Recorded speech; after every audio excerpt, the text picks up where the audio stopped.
Yo, what's going on, everyone? Welcome back to the JT Sports Podcast. I'm your host, JT. Real quick, do me a favor. Hit that like button, subscribe to the channel, and turn on post notifications so you don't miss when we drop new content. Check us out on Apple and Spotify. If you're listening on podcasting platforms, give us a 5-star review if you enjoy. What's going on, everyone? Welcome back to the JT Sports Podcast, man. I'm joined with the special guest today. We got my guy Juan Gotti talking sports, the best Washington Commanders content creator on YouTube. Make sure you go ahead and subscribe to his channel. Link will be down in the pinned comment and description down below. Also, check out his second channel, man. My boy is giving you life hacks, bro. He got a new channel called Chewy. He's just spitting facts about life, bro. So if you're looking for some motivation, you're looking for some life advice, make sure you tap in with his second channel, Chewy. What's going on, Juan Gotti? How you feeling today, my boy? Long time no talk.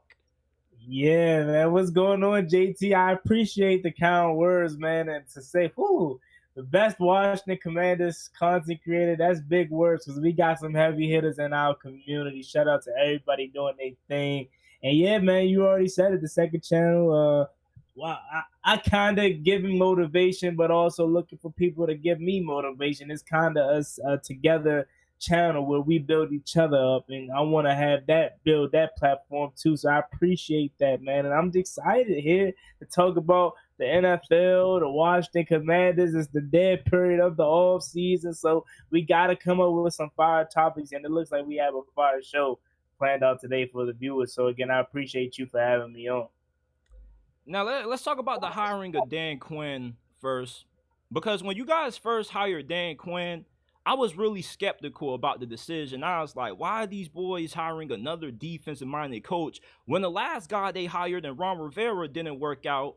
And the thing with these second-chance head coaches, especially defensive-minded guys, they don't really have good track records of panning out. Ron Rivera was a second-chance head coach who didn't work out. He had a lightning-in-the-bottle season year one with Alex Smith, but then after that, things just went left.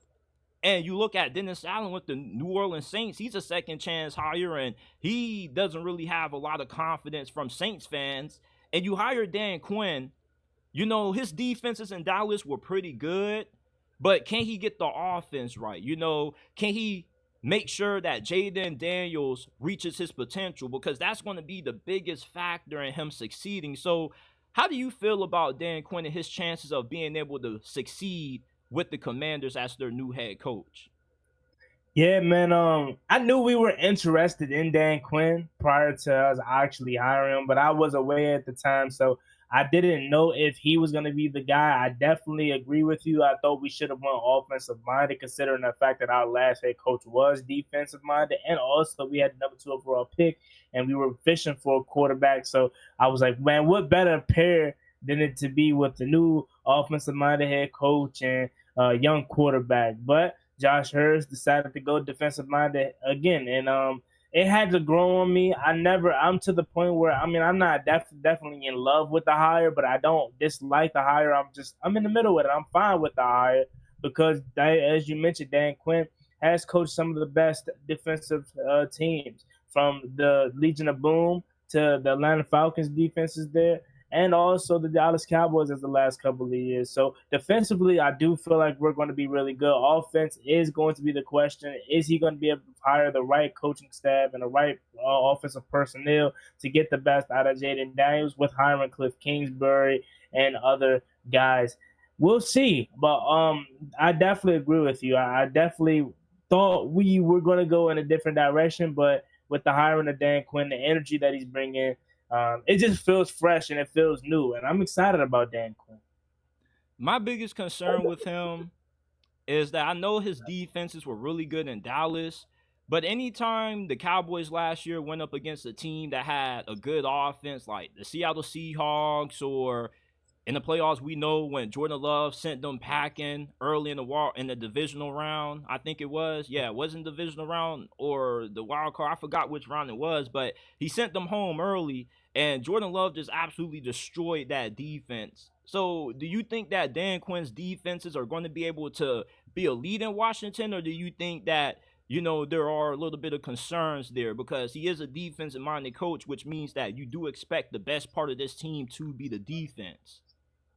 Yeah, I mean, I definitely can see where you're coming from with having some letdowns, but we also got to understand, in my opinion, watching Dallas, their defenses were let down when they didn't have their full potential. Trayvon Diggs was hurt. Countless other injuries that happened along that defense at times. So when healthy, he definitely has one of the better units in the NFL. So that's just gonna be the biggest thing for Washington is if we can stay healthy and can we find the personnel to actually fit into his scheme? Because I mean, we don't have a Michael Parsons on this team, we don't have a Trayvon Diggs on this team at this point. So I mean, will he be able to, unveil some of those stars? Maybe Jamin Davis in the new scheme could finally blossom. Maybe Emmanuel Forbes bounce back after having a rough rookie year. Maybe Benjamin St. Juice emerges, and Quan Martin and Mike Sanford still, who was the best pound for pound player according to Nick Saban coming out of this year's draft. Maybe he can unveil that kind of talent, and we may have a Deron Bland who really no one knew, but he blossomed into something special. Maybe we have that on this roster. It's just going to be all about can Dan Quinn, and Joe Witt Jr. Can they find that out of these players? And honestly speaking, with giving his track record, I really think he can. Like again, this is a guy that coached the Legion of Boom, a guy that coached the defenses in Atlanta, and obviously now most recent in Dallas, and he's had success everywhere he's been. So I definitely have no doubt in my mind that defensively he can get his team rolling and get the defense playing at a high level. You hire Cliff Kingsbury as your offensive coordinator. That's going to be the most important key to Dan Quinn's success because when he failed in Atlanta, he wasn't bad. We remember him taking them to the Super Bowl. They choked that 28-3, but once Kyle Shanahan left for the 49ers, that's really when he struggled. And for these defensive-minded coaches in the offensive-minded league, it's really important that you get your offensive coordinator hired right. Now, Cliff Yeah. Kingsbury initially was supposed to be the OC for the Raiders, but you guys ended up outbidding them for his services. How do you feel about Cliff and his ability to get the offense right and develop Jayden Daniels? Yeah, so with Cliff Kingsbury and the hire there, I definitely am in a wait and see kind of approach, because specifically when it comes to his ability to get the best out of the quarterbacks, I'm not really worried about that, because if you look at his track record, not only did he play quarterback himself when he played ball, but he had the track record of coaching Johnny Manziel, Patrick Mahomes, Kyler Murray, last year Caleb Williams. So he has the track record of getting these quarterbacks to play well collegiately, and some transform well to the NFL. I.e. Patrick Mahomes been the best quarterback in football. Caleb Williams been a number overall pick. Kyler Murray before prior injury, they were there. They were there together. Undefeated start off the season. MVP level Kyler Murray. So he has the ability to get his quarterbacks to play well. As far as the offense as a whole, I'm in a wait and see approach for that, because I hear some people say he's going to run the air raid offense. Some people say it's going to be something totally different. And I had an Arizona Cardinals fan on the channel a couple weeks ago, and he talked about how the air raid offense there in Arizona didn't really work. It wasn't really the best. So I'm hoping maybe he learned from his time there with Lincoln Riley there at USC, something totally different, and he could be better and maybe learn from his mistakes. But what gives me positivity going into this move and giving me confidence is him just worrying about only the offense. He just has to worry about drawing up the offense and just getting the best out of this offense. He doesn't have to worry about being a head coach or coaching the whole team or worrying about challenges and stuff like that. He's literally just the offensive coordinator. And we have weapons on this team: Terry McLaurin, Austin Eckler, Brian Robinson, Jahan Dawson. List goes on with how talented this offense is. And Adam Peters, former, a part of that San Francisco team. He's the former assistant GM over there. He built that over there, and he's had a good draft here. So I'm expecting the offense to potentially be good if we could find a way to get the best out of our weapons. Again, we have them. You know what I'm saying? But again, it all falls back on the lap of Cliff Kingsbury, and if Jayden Daniels can be any good. If you had to make any projections, if the Yeah. Commanders are good, what what would be the difference between Dan Quinn and Ron Rivera for the reason why the Commanders could succeed under him versus why they failed or why Ron Rivera failed? Yeah, that's easy. Quarterback. If you look at Ron Rivera's tenure here in Washington, we could not find a quarterback. And the year that we felt like we found a quarterback, which is last year in Sam Howell, the coaching staff absolutely ruined the kid. So that's easy.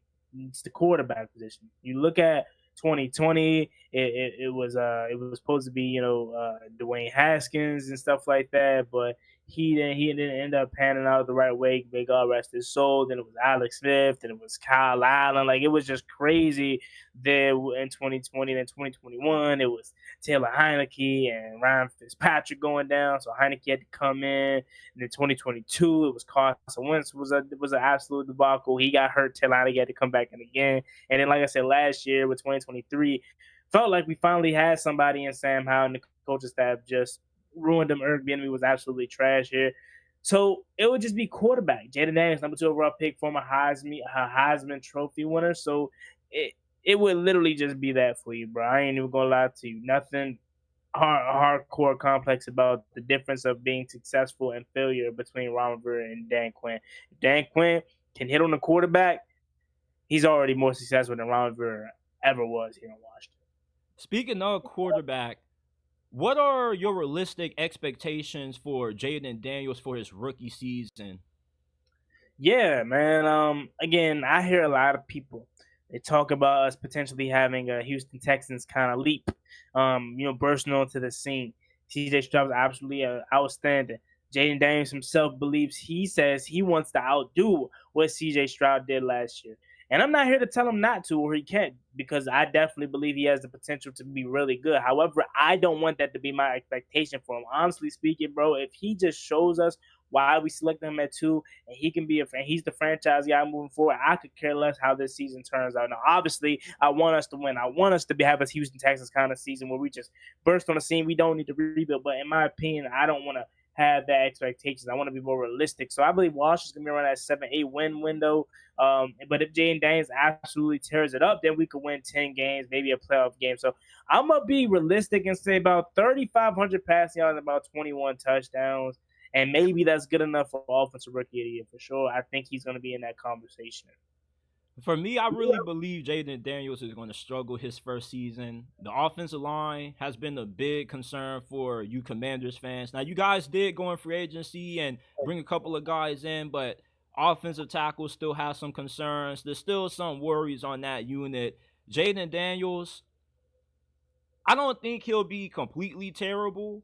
I don't even think he's going to be terrible at all. I just think that he's going to have more growing pains out of the 3 rookie quarterbacks that are projected to start week 1, Caleb Williams and Bo Nix. I think he'll probably be like 3rd out of the bunch because Cliff Kingsbury, yes, he is a pretty good offensive mind, but I do think with Jayden Daniels, he does have some aspects of his game. Like, I saw inconsistencies with his accuracy, throwing in between the numbers, not missing the layup throws and the short intermediate areas of the field. He does throw a really nice deep ball. I think when he's at his best is when he's throwing the football outside the numbers. And you do have Terry McLaurin, who's one of the best deep threats in the league, and Jahan Dotson also is pretty good also. But when you're asking him to just run the offense, being consistent, not overthrowing wide open guys that are open and short, medium areas of the field, that's really where I think he's going to struggle at. His ability to process defenses, I think, is a little inconsistent also. But what probably is going to be the reason why he could win a few games for the Commanders is his athleticism. He has gotten a lot of Lamar comparisons. He is a really dynamic runner with the ball in his hands. There were several games at LSU that he just completely carried that team. He had multiple 200-yard rushing performances. My question is he going to learn how to get his ass down? Because I watched a lot of his tape, and this dude got so many big hits on him, bro. It's like he's like a big hit stick magnet. There were so many fumbles that he had when he just got popped. Like against Ole Miss earlier in that game, he got rocked and ended up being a scoop and scope. And when you're playing in the NFL, especially at his size, like Lamar Jackson, You know, he was pretty buff his first couple of years in the league. He slimmed down a little bit, but you rarely see Lamar Jackson get touched. Meanwhile, anytime Jayden Daniels is running with the football, he's acting like he's Josh Allen or something like that, bro. It's like, dude, you built like a fucking toothpick.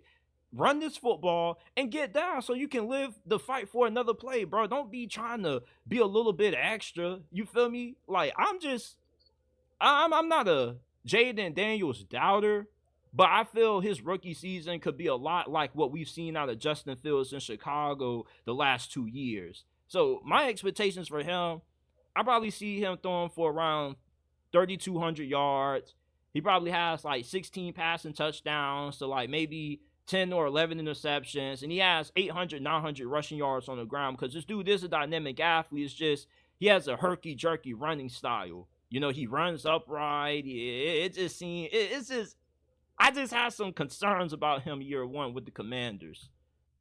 Yeah, I would have to disagree in a sense. Like I understand, you feel as though he doesn't protect himself well, but he has been in the college game for a while. So he's more polished as a passer.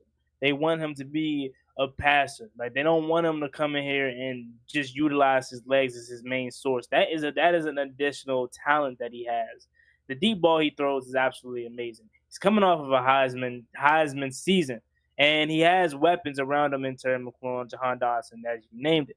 Now I understand the offensive line is a bit of a concern. However, we have drafted guys like Brandon Coleman who could potentially be the left tackle of this team. We upgraded the interior with getting guys like Tyler Bayardish and Nick O'Grady. Still got Sam Cosmi and potentially Andrew Wiley being better in this game. I think he's going to come in and he's going to have his ups and downs. I definitely do, but I think it's going to be more positives than it is negatives. I wouldn't be surprised if he, in fact, proves both of us wrong and he just blows up and be like CJ Stroud. A lot of people draw that comparison like Bucky Brooks. They think this team is talented enough and he's talented enough to come in and just blow up right away. You look at the work ethic off the field. That's really what impresses me about him. He puts in so much work off the field. Jonathan Allen, one of our team captains, prides himself into coming into the building very early, and he says Jayden Daniels beats him in the building. He has this thing. He credits his success at LSU to this VR reality thing that allows him to get thousands of extra snaps throughout the week more than anybody else. He says that he wants to. We say that we're going to try to use that for him in the NFL.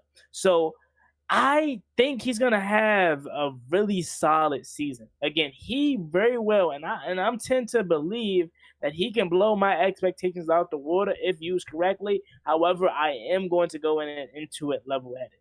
Again, the deep ball is pretty. The accuracy is pretty fair. Again, the only big concern that you can say from him is he doesn't get down a lot. But that can be learned over time. If we get him down there with the Washington Nationals, and maybe they could teach him how to slide or something like that. Because I do understand the concern. The last time we drafted the number 2 overall quarterback, RG3, Heisman Trophy winner, he struggled with getting down. So I understand the fear of it, but I'm telling you, I think he'll be good, and I think I don't want to say it's a significant difference between him and Caleb Williams, but right now, to take it for what's it worth, Caleb Williams is struggling in minicamp. It's OTAs. Again, I understand it. I don't want to look too much into it because it very well doesn't mean nothing in the springtime. But just gonna say to put it out there to kind of defend my boy. Caleb Williams has struggled a little bit in 7-on-7, and Jayden Daniels, they're saying the ball is barely touching the ground. Where we're coming out of minicamp here and OTAs and stuff like that. So again, I understand the concern level, but I think him able to protect himself, if that's your only concern that you really have about him, then I think that goes to show you that the talent and the potential is through the roof. If the only thing is can he protect himself when running the ball, when in fact running the ball is an additional talent. Like a lot of people believe that that's his main thing. Maybe that was how it was at LSU, but after seeing him throw the ball, the dude could sling the pill, man. And I think he is going to prove a lot of people wrong with his arm talent, and that running ability is just going to be a bonus. Now, buffing up and getting stronger, that probably will come over time too. But hey, it's rookie year. I think he'll be fine. I think he'll do just okay. And I'm not one of those people that, if he has a rookie season where he struggles, I'm going to be like, oh, he's a buzz. You feel me? Like, I'm normally, you feel me? I give these quarterbacks around a 2 3-year window. You know, your first season, you out there. I just want to see what you got. Show me something. Year Yeah. two, I need some improvement. Year three, this is where you need to put it all together. Everybody, this is Juan Gotti talking sports, the best Commanders content creator on the platform. Make sure that you guys go ahead, subscribe to my boy. Link down in the description, in the pinned comment section down below. Also, if you haven't already, hit that like button, subscribe to our channel, JT Sports. Sure. Remember that we aren't just a YouTube channel, we are a podcast. You can find us in audio format on Apple, Spotify, Amazon, wherever you get your podcast from. The JT Sports Podcast is available. Let's segue to another team not named the Washington Commanders. The Tennessee Titans, man, they've been really active this offseason. They've made a lot of moves. They bring in Calvin Ridley. They signed Tyler Boyd. They had a pretty good draft. And I believe that Tennessee is a little bit overlooked this season. Now, I'm not saying that they're going to go from worst to first in the AFC South, but I think just too many people just have them penciled in as a lock to finish in last place in this division.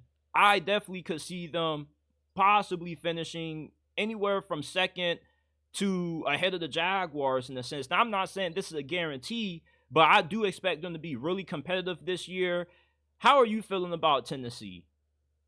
Yeah, I mean, the Tennessee Titans, they, in my opinion, found their quarterback of the near future. I do think Will Levis is going to be really good. He showed flashes last year.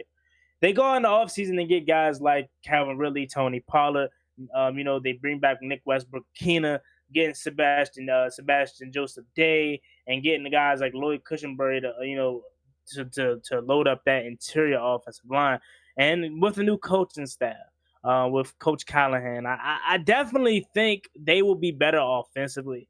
Now, defensively and culture-wise, I'm not really sure because I think Mike Vrabel had that culture very, very good there in Tennessee. And defensively, they were loaded and they were always competitive. No matter if they were talented enough, if they had the names, they were always competitive defensively. I think they just got kind of stale and kind of got tired of the whole finishing 8-8, 7-10, 9-10 wins maybe, and an AFC South title here and there, or AFC wild card, because they probably just got tired of it and wanted fresh new breath there in Tennessee, and I think they got it again. With the offseason moves that they had in the draft that they turned in, I do think that they're going to be talented. However, the thing is, that's going to separate them from the rest of the AFC South is the quarterback position. Can Will Levis compete with an Anthony Richardson, a CJ Stroud, a Trevor Lawrence? Will he take that leap? That's the biggest question that you have to ask yourself, because that is the pivotal point of the Titans' success this year. I think right now, clear as day, CJ Stroud is the best quarterback in that division and better than Trevor Lawrence, in my opinion. And I know it's just 1 year, but I definitely think the upside is there. And I think he's better than Trevor Lawrence. I think after that, I honestly, call me crazy, healthy Anthony Richardson, I'm taking him over Trevor Lawrence, honestly. So Trevor Lawrence is the third quarterback. He's good. Don't get me wrong. He's probably the most like polished as far as he gives you more professional NFL kind of prototypical quarterback kind of guy. But as far as talent-wise and upside, I'm taking those two all day. And then when it comes to Will Levis, I think his arm talent is amazing. I think he has the ability to utilize his legs. The mayo and the coffee. I don't know if that's something the banana peel. That's a little weird to me too. I don't know if that's something I can rock with, but everything else about him is swagger on the field.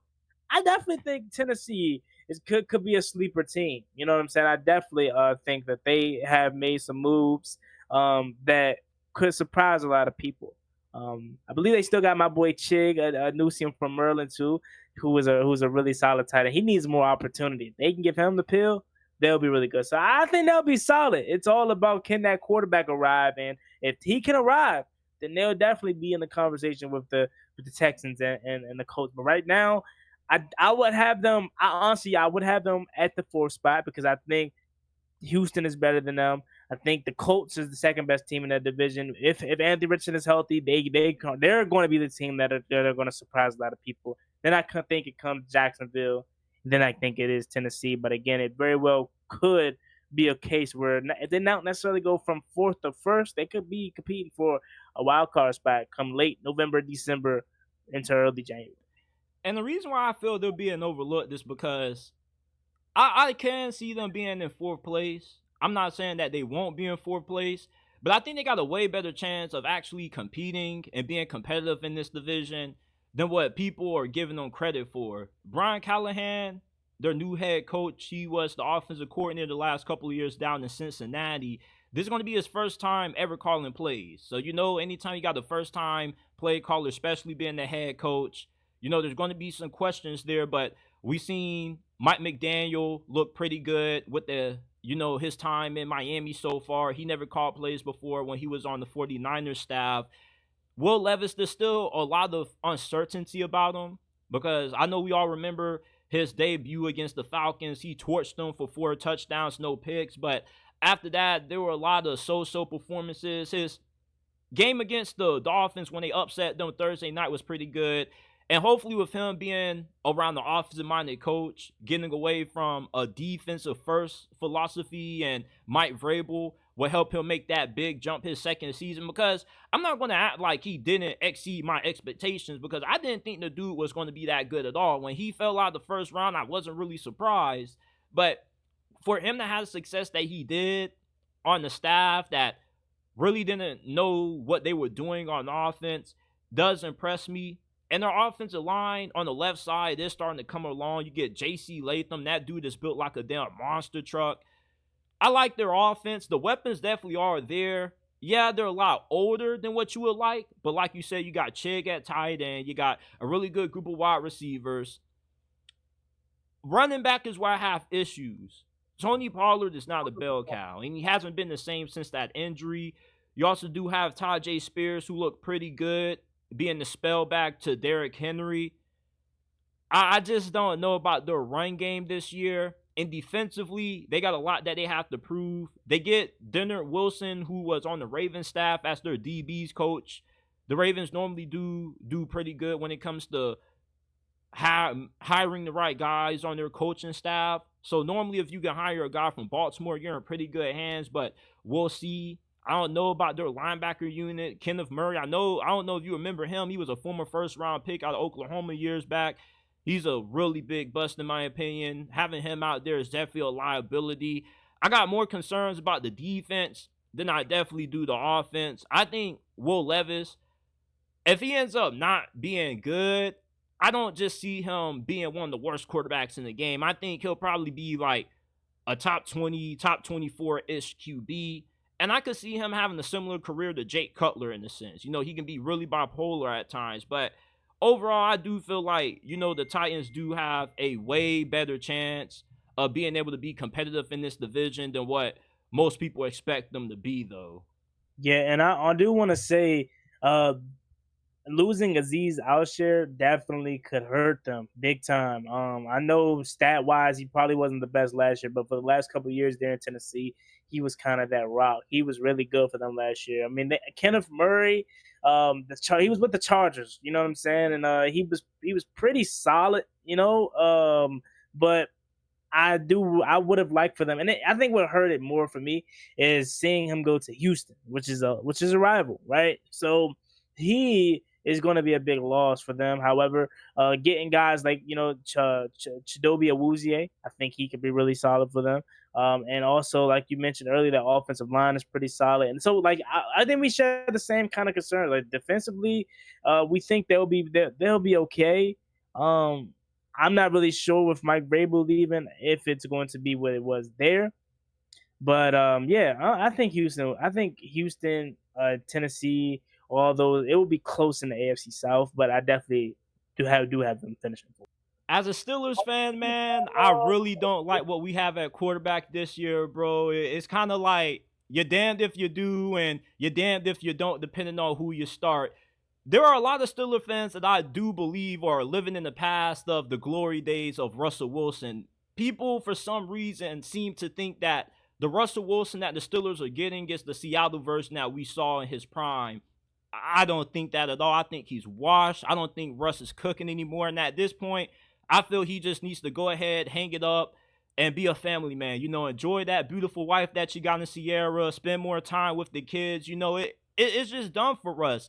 And I'm sick and tired of people, Juan Gotti, bringing up these damn stats with Russell Wilson, bro. Like, I don't give a damn if he had more touchdowns than Patrick Mahomes or Lamar Jackson, because where did that get Denver? Nowhere. And they felt like this dude was bad enough that they were willing to take the NFL's largest dead cap hit to get rid of him. Like, I don't see it with Russell Wilson. If he ends up starting for Pittsburgh this year, I definitely think he leads the Steelers to their first losing season ever under Mike Tomlin. I get that Justin Fields isn't that better, which is why I said you're damned if you do, you're damned if you don't. But at least with Justin Fields, like, you got upside, you got potential. And we've seen what Justin Fields can do when he's at his best. When Justin Fields is at his best, he's running the ball, he's actually being accurate with the football, making good decisions. He's a damn near really good quarterback. Hell, he had a couple of MVP votes not too long ago, back in 2022. So I'd rather see Justin Fields out there than to see Russell Wilson out there. Plus, he can't throw in the middle of the field. So your offense is really limited when you get Russell Wilson. When you have Russ, you have to run the Russell Wilson offense. And with Arthur Smith being the offensive coordinator, I just rather see Justin Fields out there, bro. I feel like the Steelers right now, bro, they're torturing us with this quarterback situation, bro. Yeah, it definitely isn't the prettiest thing, to be dealing with if you're a Pittsburgh Steelers fan. However, I'm gonna be real with you. I'm not the biggest Justin Fields fan. I tried each and every year to say, hey, there's no more excuses for Justin Fields. This has to be the year, especially last year with the addition of DJ Moore. I'm like, it has to be this year. But it just never clicked. It never was there for me. That I seen, okay, he finally got it. I disagree. I think Russell Wilson is the clear day one starter for the Steelers. Now, granted, is he Seattle Russell Wilson? No, he is not. But we still see Russell Wilson has it. When he's on, when he's protected well, he can still deliver, some great footballs and help your team be successful. The reason why Denver was not the best last year was not on Russell Wilson. Everyone wants to seem to put it solely on Russell Wilson's shoulders as if he was the main issue there in Denver. I seen him play us firsthand last year, and he gave us some really good bump. And I think him coming to Pittsburgh could be a potential breath of fresh air. It never seemed like Sean Payton wanted him. They always seem to be getting into it. So a breath of fresh air for him, and to him to just get back to relaxing and allowing the organization to potentially trust in him again. Now, notice I said potentially because you're probably like, wow, well, they don't trust in him, because if they did, they wouldn't have went out and got Justin Fields. That's why I said potentially trust in him, because Justin Fields isn't no one that is like stopping you from going to get a Russell Wilson. Hence as to why they're both there. So I think he's your day one starter. I think he can be really good for you guys. With obviously the offensive weapons you have there with George Kittle. I say George Kittle, George Pickens, Pat Fryermuth. I know Najee Harris, a lot of people think he's already washed up. You know what I'm saying? He already slowed down. They don't see him returning back to Pittsburgh. I believe you guys declined his 5th-year option. I believe so. So I don't know if the running game is got Jaylen Warren. Don't forget about Jaylen Warren. I was just about to mention them too. I was about to say Jaylen Warren was the one that really stole the show last year. And then you go out in free agency and get a guy like Patrick Queen from the Baltimore Ravens, who is a division rival. You know what I'm saying? So, and T.J. Watt is still there. You still got Joey Porter Jr. So, like, defensively, I think you guys are going to pick up where you left off. Defensively, you're always really good. Can he stay healthy? Offense is really your concern. But I think you guys have enough with the additions of a Van Jefferson, a Quez Watkins. You know what I'm saying? No, I think it's there for you guys.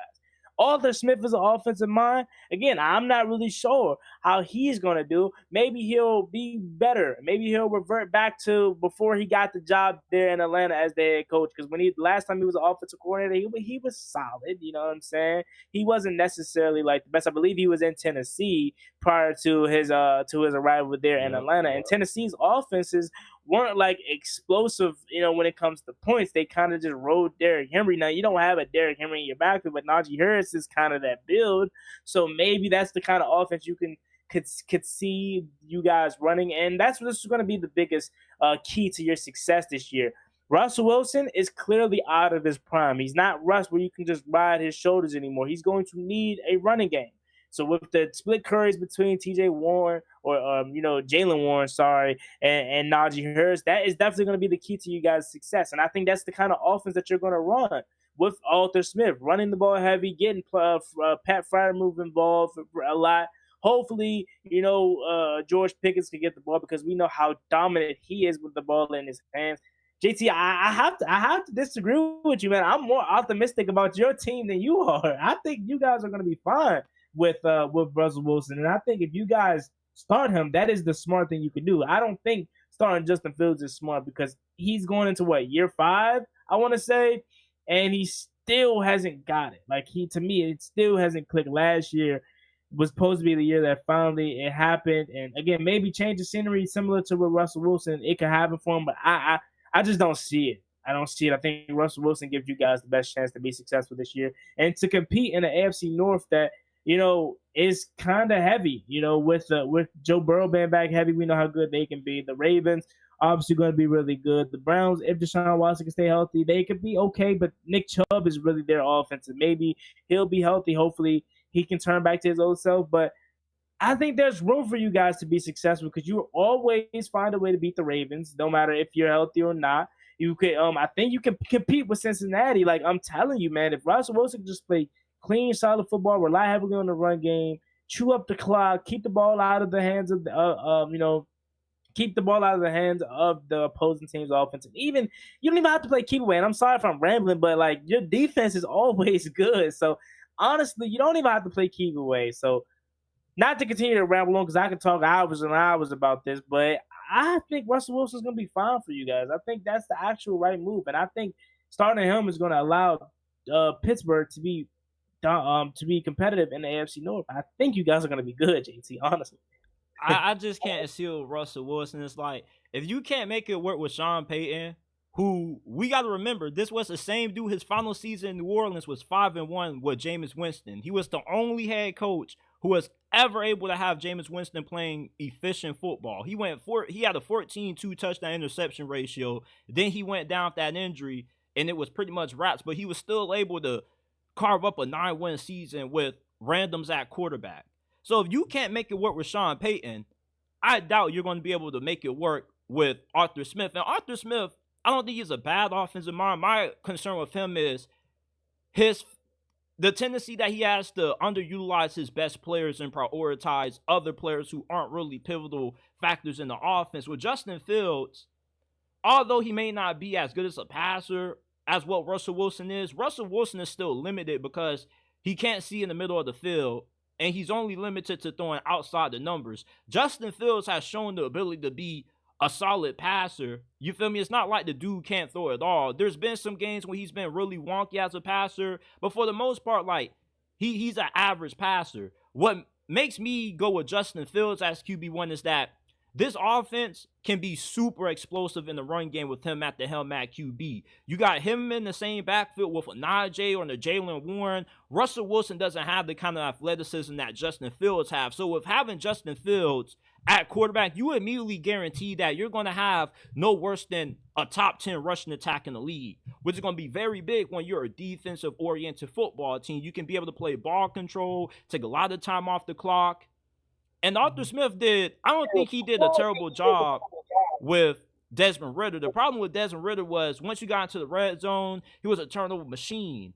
That's kind of Justin Fields' problem. But his turnovers more so occur in the fourth quarter. So I just think the offense has way more upside and way more potential with Justin Fields starting than what it does with Russell Wilson. Russell Wilson, Sean Payton was upset with him because anytime he had the opportunity to get a big play downfield, he was scared to push the football. Instead, he would just take the check down. And unless like he was getting outside the pocket and making things happen and just throwing like deep balls downfield to Cortland Sutton or whatnot, he wasn't really that effective. It's like the Denver Broncos ran a red zone offense. The only difference is that their red zone offense was pretty much the whole length of the field, which made it really limited for Sean Payton calling plays. With Justin Fields, I don't think you're that limited. I just think that you have way more of the playbook that you can run. Meanwhile, versus having Russell Wilson, you're stuck to running his kind of offense. And there was also people talk about Justin Fields holding the football too long. There was times when Russell Wilson was holding the football too long and he would run outside the pocket and get sacked just because, like, that's just his kind of playing style. He'll bail out of clean pockets. I really want to see Justin Fields start because we've seen what Russell Wilson is at this point. You feel me? And with the upside of Justin Fields, you know, just with how good he is as a runner, you just bring a different element to this offense that can be way more explosive. You can have more so of a right hook with Justin Fields than you can with Russell Wilson. At least you know that your rushing attack is going to be really dominant with him at QB versus Russell Wilson, who doesn't have that same athleticism that he once used to have. Right. A fair point, but I think honestly, Russell gives you the best opportunity to be successful and be good. You don't think Russell Wilson pushes the ball down the field? You think Justin Fields does? No, Justin Fields doesn't even look down the field. You know what I'm saying? I just think he's not. I don't think so. I already gave really my reasons why, but I think your best chance at winning is Russell Wilson, honestly. So overall, looking at the Steelers quarterback situation, do you still think this is a playoff team, regardless of who starts? Or do you still think this is destined to be a season where 9 wins at best, you're still on the outside looking in of the playoffs? I think if Russell Wilson is your quarterback, this is a playoff team. Solely because that defense is going to be good. Assuming TJ Watt is going to stay healthy, that defense is going to be good year in and year out. It is. So this team is a playoff team. It's always having a winning season. With Mike Tomlin. I know Pittsburgh country, that's not the big thing anymore. The thing in Pittsburgh country is trying to get over that, win playoff games, win Super Bowls. I know that's the goal. But I think you're a playoff team with Russell Wilson at quarterback. If Justin Fields is your quarterback, you may be on the verge of not finishing, not having a winning season for the first time ever under Mike Tomlin. So I think if Russell Wilson is your quarterback, defensively will be really good already. Offensively, I think he has the best chance to get your weapons involved. Give me Russell Wilson, and I think you guys will be a playoff team. Last year, when you guys drafted Emmanuel Forbes over Christian Gonzalez, man, many people right at the jump said that was one of the worst picks of that draft class. And it turned out to be true because early into the season, A.J. Brown made him cry. He got benched. And when he ended up starting again week 9 against the Patriots, he looked pretty good. But the Pats have no receivers. And when you think about first-round cornerbacks, if they don't pop off right out the gate, like your Marshawn Lattimore's or your Denzel Ward's, most of the times they end up not really being that good. He's also built like a damn toothpick. Do you think that Dan Quinn can get some juice out of this dude and save this man's career, or is it just routes for Emmanuel Forbes? I'm hoping. I really am. I know a lot of people believe Juan does not like Emmanuel Forbes. It's not that I don't like him. I just would have preferred Christian Gonzalez, and I think that should have been the pick at the time. And with him putting up the season that he did last year, my confidence on him is pretty low. So I'm hoping with this track record of finding gems like Deron Blank, getting guys like what is his name, Curse out of Dallas. I was about to call him Jermaine Curse, the receiver from the Seahawks a while ago. Curse, like getting these unknown guys to play better and finding hitting gems. I'm hoping that's what he can do for Emmanuel Forbes. But I would be lying to you right now if I told you my confidence wasn't low on him. You know, you already mentioned his player build is pretty slight. He's supposed to be a turnover ball hawk kind of guy, and you know that's what Trayvon Diggs is. So if he can get him to just not worry about trying to play the receiver and not match up with the receiver and just go hunting for the ball, maybe he can get the best out of him. And I'll be sitting up here first things first, making a video titled "I Was Wrong," because I am a big believer in Emmanuel Forbes not being the correct pick at the time. That's not me hoping that he sucks or he's not good, because, again, he's on my favorite team, so I'm hoping for the best for him. But right now, as it stands, it isn't looking too pretty. We have him, and I know it's OTAs and minicamp, so it doesn't really mean much, but we have him, returning punts and stuff like that. And sometimes he's not found with the first team, this whole drama that's drawn up by the media. So, again, John Keim, another well-respected Washington Commanders reporter, even came on and said that he doesn't believe Emmanuel Forbes will be a starter at this point. And again, it's early, so you never know. But you gotta think that these beat reporters have some type of validity to their work because they're around the team every single day. They know about the team more than we ever will know. So I am going to believe in Dan Quinn's ability with his track record of being able to find hidden gems with these talent, with these receivers, with these DBs and stuff like that. That he could find a way to use Emmanuel Forbes to get him better. Joe Witt Jr. And the cornerbacks coach too, DB's coach. Hopefully they can get the best out of him. But I definitely am a little bit lower on Emmanuel Forbes than some people. How much of Emmanuel Forbes' rookie struggles was on Ron Rivera and the coaching staff? I think a lot of it. I think a lot of it was because they put him in difficult positions. Like going 1-on-1 with AJ Brown, that's setting your young fella up for success. You don't want to bench him, but then you turn around and bench him. Like I think a lot of his problems were due to the coaching staff, the horrible coaching staff we had last year because they didn't know what they wanted to do.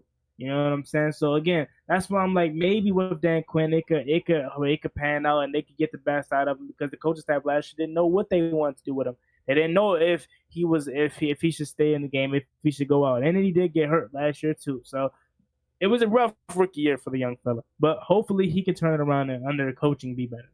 Could you see him making a position change? Maybe he just turns into a slot corner, or maybe he plays a little bit of safety, maybe being a single high safety, just responsible for the coverage responsibilities? Or do you just think it's just corner or bust for him? I think at this point it's still relatively early. I think if he has another season like he did last year, then you can start to explore those opportunities. But I think his ball hawking ability and his ability to be an interception monster and a guy that is a person that can create turnovers. I think that they want to see what they can do with him at cornerback before they just change him to safety or slot. And then we drafted Mike Sanders still, who's going to be the starting nickel. Nick Saban called him the best pound for pound player in the draft. So I think slot for him is pretty dead because Mike Sanders still has that on lock already. So I think it's either boundary corner, find your way there, or might just end up being another first round kind of bust that Ron Rivera drafted. Has he beefed up? Because the biggest knock I had on the pick was he was 166 pounds. And it's like, if you drafted somebody in the first round, you got to be able to shade the number one. Like, Christian Gonzalez was a freak, 6'1", solid 200. His first couple of weeks before he got injured, he was already arguably the best cornerback in the game, shutting down Tyreek Hill. And I always felt like, I get that the NFL has now started to become a smaller perimeter game now. Now you don't need motherfuckers built like DK Metcalf or Brendan Browner and stuff like that, but you still got to have a little bit of weight. And when I look at Emmanuel Forbes, like, I saw somebody who was a little boy playing in the National Football League. I saw still a college corner in the NFL. So, like, has there been any reports about him gaining weight, him changing his diet? Because we need some meat on those damn bones, Juan Gotti. I mean, you can't be out there looking like me at corner. That's a problem. Yeah, I'm not sure. I'm not gonna lie to you. I haven't heard anything about him, his diet changing. I haven't heard anything about him getting beefed up. I know if it was a thing with him getting stronger, getting bigger, they would make it a headline immediately. So the fact that I haven't heard nothing about it, maybe I just missed it, or maybe it is a telling sign that he probably hasn't beefed up because he definitely does need to.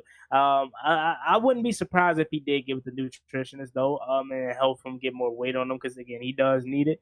So at this current moment, I can't give you that direct set answer because I'm not sure. But let's just say we hope he has. How do you feel about the New York Jets this year with Aaron Rodgers, man? Because him getting injured 3 plays into last year, bro, like, I just felt was some absolute BS from the football gods. Yeah. Going into a second season with the Jets, fully healthy, are they a playoff team with A-Rod at the helm? Yeah, I mean, man, it definitely sucked last year. I mean, I remember watching that Monday night game, like excited, Bills, Jets, Monday night week 1, Aaron Rodgers, first game. Comes out with the flag on 9/11. It was such an iconic moment. Like, yeah, like, and let me ask you this.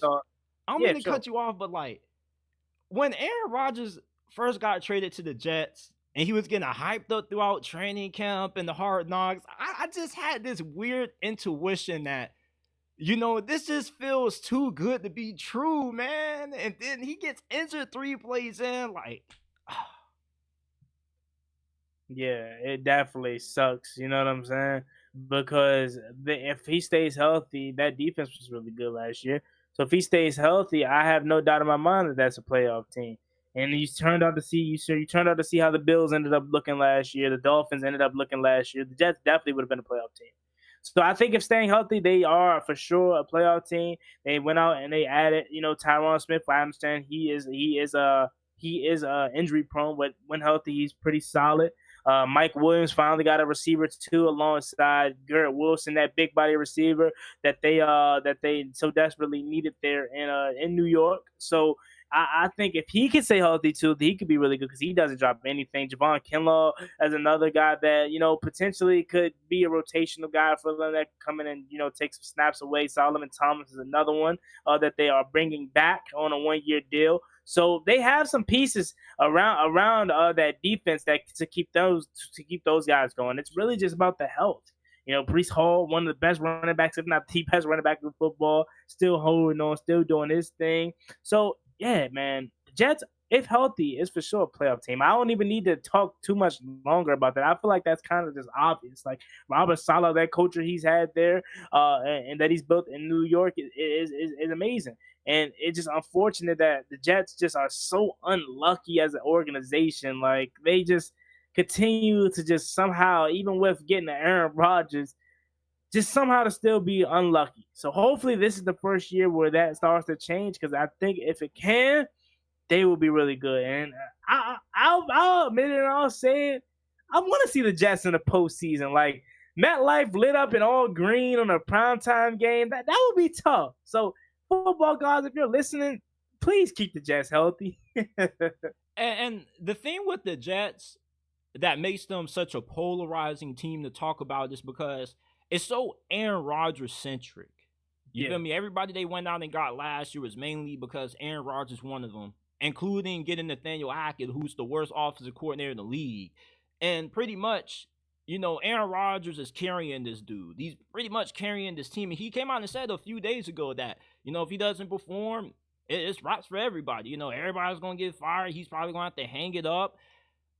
I believe the Jets win the AFC East this year as long as he stays healthy. Because last year, I remember they lost to the Raiders. They should have won that game. You feel me? They lost to the Chiefs. Zach Wilson played the best game of his career in that game. And then he ended up fumbling the football late.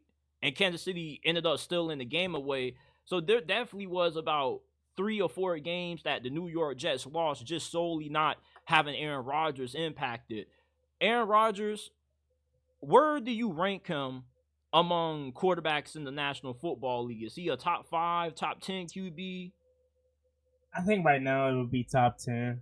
I don't think you could put him in the conversation in the top 5. I still think even at his older age and even coming off injury, when he comes back, he can be top about that 11, 12, 13 range, 10 range. Because the year before he did dip in his last year in Green Bay, it wasn't the best. So you can't quite put him top 5, but I definitely think he's still in that 10, 11, 12, 13 range for sure. Yeah, and I like Robert Saleh. And it's really strange because normally when you have a head coach going into the 4th season and they've had 3 losing seasons prior, they're not it. It doesn't take too long to figure out who somebody's true colors really are. But he hasn't had a quarterback. And they missed on Zach Wilson so badly that they had to force themselves to say, man, maybe there's still a little something in them. And it obviously wasn't.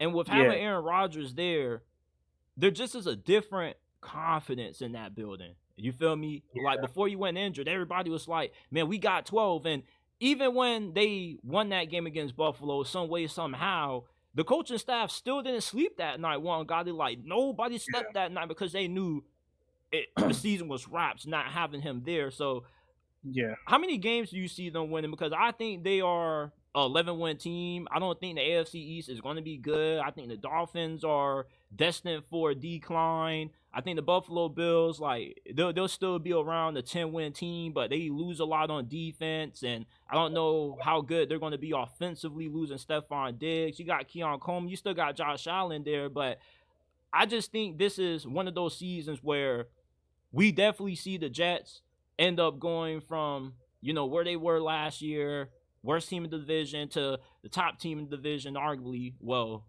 Patriots are worse than them, but I just think this is a season where New York Jets fans finally have a season to rejoice. Actually have a Yeah. reason to buy the tickets and maybe host a first round playoff game potentially. Yeah, I agree. I definitely think 10, 11 wins is where they may lie. I think they'll be competing with the Bills for that AFC East. I'm kind of similar with you. I definitely think the Dolphins will take a step back. That doesn't mean that they won't compete for a wild card spot or compete with the AFC East. In fact, but I definitely think if I have to look at the leaders right now, I may even put I ain't gonna put them over Buffalo just yet, just because Buffalo I think still with Josh Allen at the helm, they still gonna be really good. Keon Cole coming over to kind of replace that Stephon Diggs exit could be really good for them too. So I think it's between them and the Jets, the Bills and the Jets, and I wouldn't be surprised if the Jets come out on top. Yeah, sure. If you haven't already, make sure that you hit that like button. You are subscribed to the channel, turn on post notifications so you don't miss when we drop new content. Check us out on Apple and Spotify. Give us a 5-star review if you are enjoying this episode. And subscribe to my guy, Juan Gotti, talking sports, best Washington Commanders content creator on the channel. And subscribe to his second channel also, Chewy. He's dropping life gems over there. Last thing before we get you on up out of here, man. Lamar Jackson is the most talented quarterback that ever played the game of football, in my opinion. I don't think there is a single quarterback that's ever played this game that's had his running ability capable with the ability to throw the football at the level he's able to. In terms of just sheer raw talent, he's the most talented QB ever. But I think he has a strong possibility of having a similar career to Dan Marino, where he is super talented, but he was never able to walk away with a Super Bowl ring. Do you believe Lamar Jackson is going to retire ringless? Uh, that's pretty tough to say right now because he still has so many years left in the tank, I believe. I felt like last year was their best year. I felt like with all the injuries in the AFC last year, with how open it was, like I felt like that was the year they could have strike. They should have striked, and they didn't. So, I don't know, man. I don't know. I really believe there's a strong chance he does retire ringless. As much as I love Lamar Jackson, he's my favorite player in the league. Coming from a Steelers fan, it's just trying to get past Mahomes is so tough. And I'm not saying that he's incapable of doing it, because I believe that he's good enough to beat Patrick Mahomes. Hell, I thought at one point last season he was the best quarterback in the league. But Yeah. once I saw the Ravens had to play Patrick Mahomes and he was coming to Baltimore, I was like, oh, shit. And it's kind of similar to the Tom Brady effect. Because think about how many great quarterbacks didn't win any championships because they couldn't get past Tom Brady.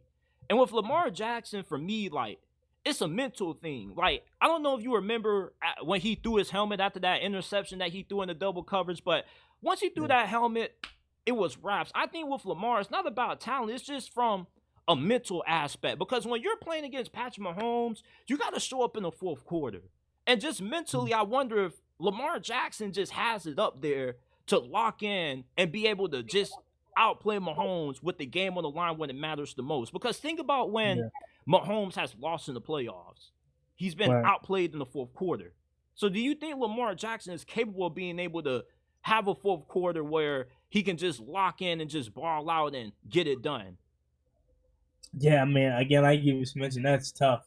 With the talent of the AFC, I'm gonna just go ahead and say it. I think Baltimore will get a ring. I don't know when. I don't know if that's going to be soon. I hope we get a ring before them because they are right down the road. So, man, I don't know. Actually, I'm gonna take that back. I don't know, JT. That's tough. I want to say they will, but like, what if we see a crazy universe when a couple years Lamar Jackson gets traded or something, and then he wins a ring like elsewhere? So like, I don't know, man. I really don't know. I'm gonna sleep on that a little bit more. I'm gonna actually take that back. I don't know if Baltimore will get a ring. I'm sorry, Baltimore fans, if I kind of got your hopes up. But I really felt like Baltimore, that was y'all best chance last year. Not to say that y'all won't compete again this year, because I definitely think y'all still be one of the best teams in football with the additions of Derrick Henry and just overall being a better football team. But I think last year was the year for y'all. I don't know if y'all gonna ever come that close again. Potentially, but I'm not sure. And here's the thing about Lamar, like when he's healthy, he has like arguably the best win-loss record up there with Patrick Mahomes. You feel me? So it's like when he's healthy, the Ravens are always in contention to win it all. It's just once they get to the postseason, it's just certain games where he just seems to melt and he just, just falls apart in the biggest moments. And I Yeah. love Lamar. I want to see Lamar win the ring. I don't give a fuck about being a Steelers fan, man. Like, I love Lamar Jackson. Like, hell, we should have drafted that fool instead of wasting a pick on Terrell Edmonds, but that's a discussion for a different day. I think for Lamar, that was his first time getting into the AFC Championship. And of course, it wasn't all his fault why they lost that game. Obviously, they abandoned the run game. Todd Monken, after having a really good season all year, calling plays, just forgot what got him there. And then you had the Zay Flowers fumble as well. It's just, if I had to rate on the scale of 0 through 100, Lamar Jackson's chances of winning the Super Bowl before he retires, I gotta say I give him a 45% chance.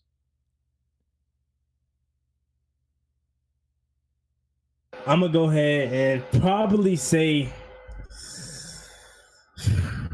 this is really tough because again, he still has some really good years left, but he also been in the league since 2018. I'm gonna give him half. I'm gonna give him 50%. Everybody, this is our guy Juan Gotti talking sports. Let the people Sir. know where they can find you at and what you have planned for the channel coming up within the next couple of months. Yes, sir. I appreciate you for having me on again, JT. My name is Juan Gotti Talking Sports. I mainly cover the Washington Commanders on my Juan Gotti Talking Sports channel. So if you're a Washington Commanders fan, or if you're in fact an NFL fan, because I am going to start covering the NFL too, like I do periodically, come over there and subscribe. 10K is my big goal. Once I get to 10K, I think I'm gonna be complete when it comes to YouTube. That's my big goal. And then my other channel, the Chewy IRL channel, where I just talk about relatable content, and like things people can relate to. Everybody, like anybody, can relate to on that channel. I am going to start documenting my fitness journey there soon, as I'm going to start to try to get back into that at some point in the near future. So I got a lot of content coming in as far as the Commanders channel. I'm gonna try to dig deep for the NFL and Commanders channel because it is the tough part of the off season. But I got a lot of content coming from film sessions to collabs to interviews to funny videos. Like I have a whole lot coming. Stay in tune for me. So again, you can find me at Juan Gotti Talking Sports and my second channel, Chewy IRL. I appreciate you, JT, for having me on once again. It's always a blast to come on the channel and collab with you, my man. And I look forward to doing it again. Yeah, man. Anytime, bro. We plan on having you on here at least like once every month, for the time on out. And subscribe to his channels. We'll have the links to both of them in the description and pinned comment section down below. Don't walk out of here without giving us a like and subscribe if you're new. Turn on post notifications and give us a 5-star review on Apple and Spotify, man. We're trying to crack the top 10 on the sports podcast section of both Apple and Spotify. We can't do that without your support. So go ahead, give us a 5-star review, rate the JT Sports Podcast 5 stars on Apple and Spotify. Follow us on Instagram at JT Sports _ and on X at JT Sports __. And I appreciate you guys for tuning in into this episode of the JT Sports Podcast.